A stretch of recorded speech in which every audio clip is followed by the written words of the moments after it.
Hi friends, welcome to my channel. ఎలా ఉన్నారు? బాగున్నారా? నేను బాగున్నాను. మీరు బాగుండాలని కోరుతున్నాను.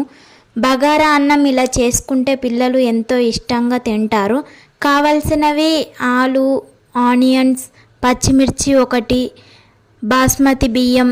ఇలా చేసుకోండి. చిన్నపిల్లలు అన్నం తింటలేరని బాధపడే వారికి ఇలా వారానికి ఒకసారి చేసి చూడండి.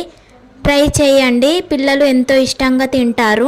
ఆయిల్లో ఆయిల్ వేసుకొని దాంట్లో బగారాకు, పచ్చిమిర్చి, పువ్వు, 2-3 లవంగాలు వేసుకొని బాగా కలపాలి. కలిపిన తర్వాత మన దగ్గర ఉన్న మసాలా కొంచెం వేసి బాగా కలుపుకొని తగినంత ఉప్పు వేసుకొని తర్వాత బియ్యం వేసుకొని బియ్యం కూడా బాగా కలపాలి. తర్వాత వాటర్ వేసుకోవాలి. ఒక గిలాస బియ్యానికి 2 గిలాసాల నీళ్లు పోసుకోవాలి.